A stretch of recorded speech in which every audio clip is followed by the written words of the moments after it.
उद्धव ठाकरेंच्या शेतकरी संवाद यात्रेला नाशिकमध्ये सुरुवात झाली। या यात्रेदरम्यान उद्धव ठाकरे निफाड आणि येवला तालुक्याचा दौरा करणार आहेत। या यात्रेदरम्यान पिंपळगावमधून सुरुवात झाली आहे। या यात्रेदरम्यान उद्धव ठाकरेंनी पत्रकारांशी संवाद साधताना आत्ताची कर्जमाफी ही शिवसेनेमुळे झाल्याचा दावा केलाय।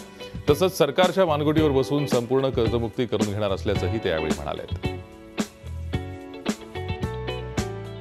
तुम्ही सगळ्यांनी एकवटून जे ताकद दिली शिवसेनेला, त्या शिवसेनेने हे सरकारच्या बोकांडीपासून करून घेतलेलं आहे आणि याच्या पुढचा सुद्धा टप्पा हा करून घेतल्याशिवाय थांबत नाही। पण तुम्ही तुमच्या डोक्यात राग घालून घेऊ नका, तुम्ही कुठेही असे नाराज होऊ नका।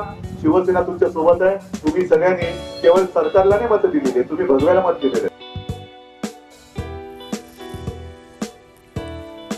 30 जून 2017 पर्यंतची थकबाकी असलेल्या शेतकऱ्यांना कर्जमाफी दिली जावी अशी मागणी असताना सरकारने 30 जून 2016 पर्यंतची कर्जमाफी देण्याचा निर्णय घेतला।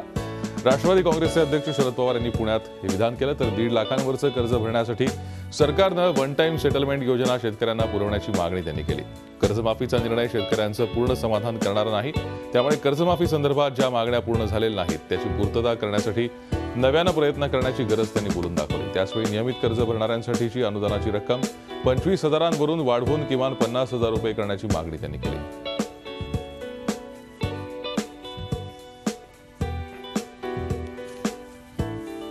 तूर खरेदीवरून संकटात सापडलेल्या विदर्भातील शेतकऱ्यांना या खेपेला अतिशय सावध भूमिका घेतली, त्यामुळे या हंगामात तुरीची पेरणी मागच्या वर्षीपेक्षा निम्म्यावर येण्याची शक्यता आहे। 2015 या वर्षात संपूर्ण देशात तुरीच्या डाळीचा मोठ्या प्रमाणात तुटवडा जाणवला होता आणि खुल्या बाजारात याची किंमत 200 रुपये किलोपर्यंत गेली होती। दुष्काळामुळे हा तुटवडा झाल्याचं सरकारतर्फे सांगण्यात आलं। असा तुटवडा परत नको म्हणून तूर पेरण्याचं आवाहन सरकारतर्फे करण्यात आलं।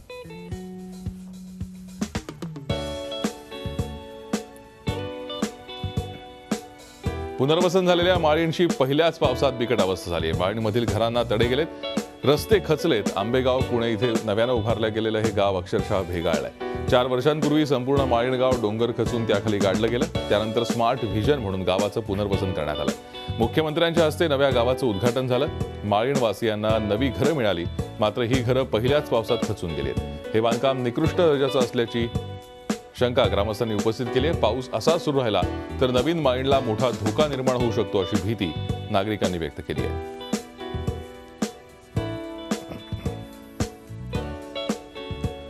मुंबईसह उपनगरात पावसानं दमदार हजेरी लावली आहे। रात्रभर दक्षिण मुंबईत जोरदार पाऊस झाला। पश्चिम उपनगरांमध्येही पावसानं जोरदार हजेरी लावली। दक्षिण मुंबईतही सकाळपासून पावसानं हजेरी लावली आहे। दरम्यान येणाऱ्या दिवसात मुंबईत पावसाचा जोर वाढू शकतो।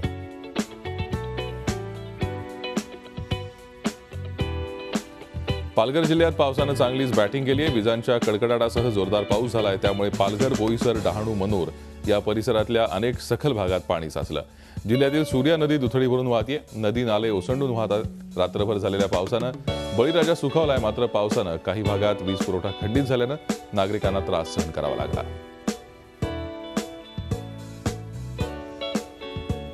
ठाण्यातही पावसानं दमदार बॅटिंग केली। या पावसानं कळवा रेल्वे स्थानकाजवळ पाणी साचलं, त्यामुळे मध्य रेल्वेची वाहतूक विस्कळीत झाली। अप आणि डाऊन मार्गावरील गाड्या अर्धा तास उशिरानं धावत होत्या।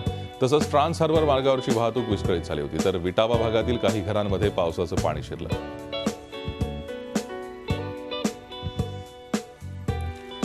नवी मुंबई पनवेल परिसरातही पावसानं जोर धरला। पावसानं सखल भागात पाणी साचलं होतं। वाशी तुर्भे परिसरातल्या अनेक भागात पाणी साचलं होतं।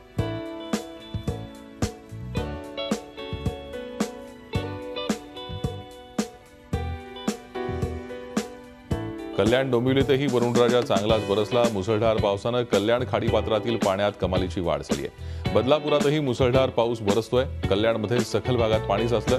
अंबरनाथ तालुक्यात जोरदार पाऊस झाला। तालुक्यात 163 मिलीमीटर पावसाची नोंद झाली आहे, तर आतापर्यंत तालुक्यात 325 मिलीमीटर पाऊस पडलाय। मागील वर्षी आजच्या दिवसापर्यंत 71.8 मिलीमीटर पावसाची नोंद झाली होती। मुंबईला पाणी पुरवठा करणाऱ्या तानसा, भातसा आणि वैतरणा या धरण क्षेत्रातही पावसानं दमदार हजेरी लावली आहे। या तीनही धरणातून मुंबईला पाणी पुरवठा होतोय। या धरण क्षेत्रात पावसानं दमदार हजेरी लावली, त्यामुळे या धरणाच्या पाणीसाठ्यात हळूहळू वाढ होतीये।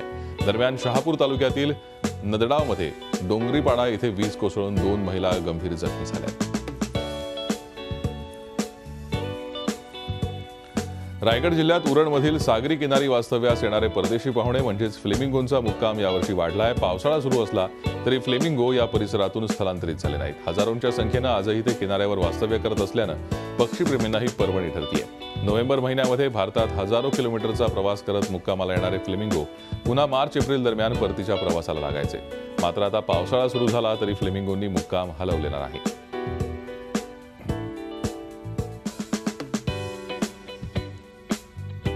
लोणावळा नगर परिषदेचे भाजपचे गटनेते भरत हरपुडे यांचं जात प्रमाणपत्र रद्द झालंय. भरत हरपुडे यांचं कुणबी जात प्रमाणपत्र विभागीय जात पडताळणी समितीकडून रद्द करण्यात आलंय. त्यामुळे हरपुडे यांचं नगरसेवक पद रद्द होण्याची शक्यता आहे. कुणबी जात प्रमाणपत्रावर हरपुडे यांनी इतर मागास प्रवर्गातून निवडणूक लढवली होती. भरत हरपुडे हे लोणावळा नगर परिषदेत पाणी पुरवठा समितीचे सभापती आहेत.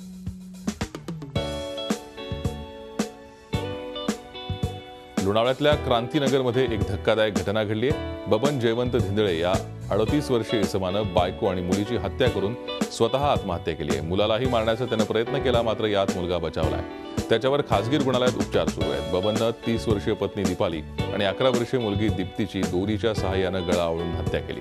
9 वर्षीय मुलगा रोहितला गळा आवळून मारण्याचा प्रयत्न केला, पण यात रोहित बचावलाय. लोणावळा ग्रामीण पोलीस या प्रकरणी तपास करतायत. ठाणे शहरात गुन्ह्यांची संख्या वाढतीये. नागरिकांच्या समस्यांचं निराकरण व्हावं यासाठी ठाणे पोलिसांनी नागरिकांबरोबर बैठकी घेण्यास सुरुवात केली आहे. नागरिकांच्या सुरक्षेबरोबरच गुन्ह्यांची संख्या कमी व्हावी यासाठी पोलिसांनी प्रयत्न सुरू केलेत. नागरिकांना पोलिसांचे मोबाईल नंबर तसंच पोलीस ठाण्याचा दूरध्वनी क्रमांक दिलाय. या बैठकीत नागरिकांनी आपल्या समस्या मांडल्या. वाहतूक कोंडीपासून ते सोनसाखळी चोर आणि ज्येष्ठांची सुरक्षा अशा मुद्द्यांवर चर्चा झाली.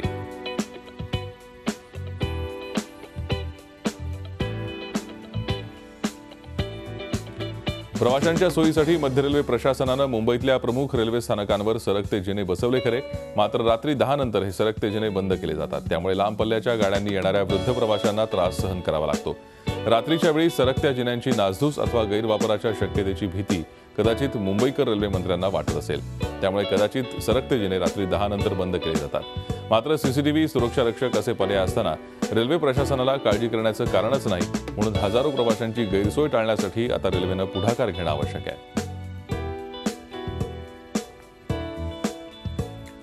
राज्यभरातल्या 20 ठेकेदारांचं राज्यव्यापी अधिवेशन रायगड जिल्ह्यातल्या पेणमध्ये पार पडलं. या अधिवेशनात विद्युत ठेकेदारांना भेडसावणाऱ्या समस्यांचा उहापोह करण्यात आला. राज्य सरकारनं कृषी पंपाचा अनुशेष भरून काढण्यासाठी ठेकेदारांकडून कामं करून घेतली, मात्र त्याची कोट्यवधी रुपयांची बिलं अद्याप अदा करण्यात आलेली नाही. याबाबत अधिवेशनात तीव्र नाराजी व्यक्त करण्यात आली. बांधकाम साहित्याचे दर वाढत असताना महावितरणचं दरपत्रक घसरत चाललंय.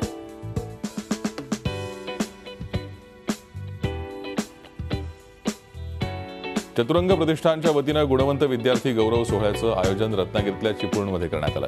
चतुरंगच्या निवासी अभ्यास वर्ग आणि निर्धार निवासी वर्गातल्या यशस्वी विद्यार्थ्यांचं कौतुक करण्यासाठी हा सोहळा आयोजित करण्यात आला. या कार्यक्रमाला प्रमुख पाहुणे म्हणून झी 24 तासचे मुख्य संपादक डॉक्टर उदय निरगुडकर आणि अभिनेत्री मृणाल कुलकर्णी उपस्थित होते.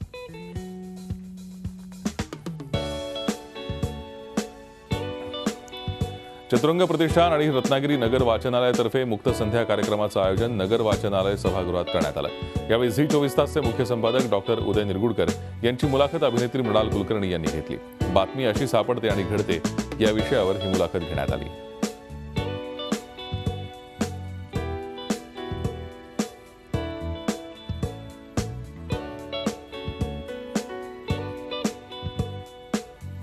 रिमझिम पाऊस आणि सोबतीला गरमागरम कांदा भजी आणि चहा असं कॉम्बिनेशन प्रत्येकालाच आवडतं.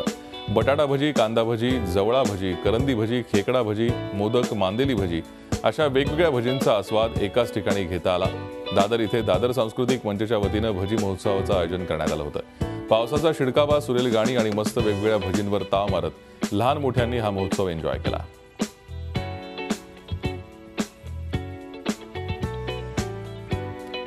सृष्टी चैतन्याचा बहर आणणारा मान्सून म्हणजे जणू उत्साह पर्वच. या मान्सूनची रंगत गोव्यात अनोख्या पद्धतीनं साजरी होते.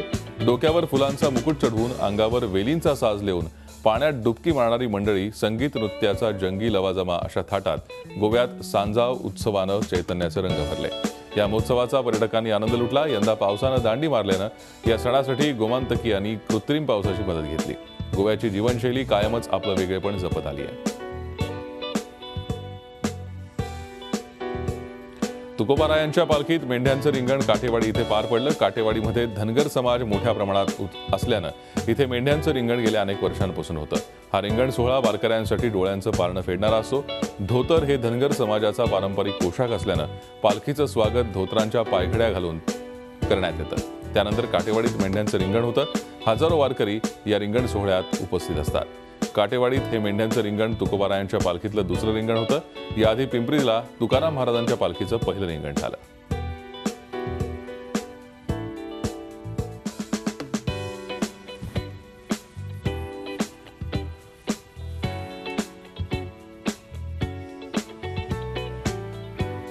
जम्मू काश्मीरच्या श्रीनगरमध्ये सीआरपीएफच्या ताफ्यावर दहशतवाद्यांनी हल्ला केला. यात एक जवान शहीद झाला तर 2 जवान जखमी झाले. श्रीनगरमधील पंथा पोलीस स्टेशनजवळ हा हल्ला झाला. लष्कर ए तैयबानं या हल्ल्याची जबाबदारी स्वीकारली आहे.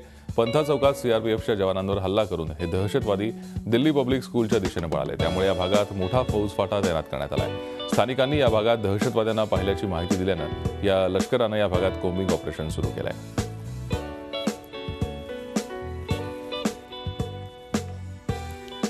पंतप्रधान नरेंद्र मोदींनी आपल्या 33व्या मन की बात या कार्यक्रमातून देशवासियांशी संवाद साधला. यावेळी पंतप्रधानांनी देशवासियांना ईदच्या शुभेच्छा दिल्या. तसंच नुकतंच झालेल्या आंतरराष्ट्रीय योग दिनात सहभागी झाल्याबद्दल देशवासियांचे आभार मानले.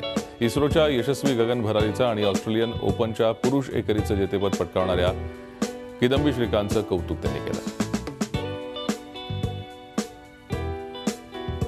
आज भारत केवल धरती पर ही नहीं, अंतरिक्ष में भी अपना परचम लहरा रहा है. अभी 2 दिन पहले इसरो ने कार्टोसैट 2 सीरीज सैटेलाइट के साथ 30 नैनो सैटेलाइट्स को लॉन्च किया और इन सैटेलाइट्स में भारत के अलावा France, Germany, Italy, Japan, Britain, America ऐसे करीब 14 देश इसमें शामिल हैं. और भारत के इस नैनो सैटेलाइट अभियान से खेती के क्षेत्र में, किसानी के काम में, प्राकृतिक आपदा के संबंध में काफी कुछ हमें मदद मिलेगी. झी 24 तास रहा एक पाऊल पुढे.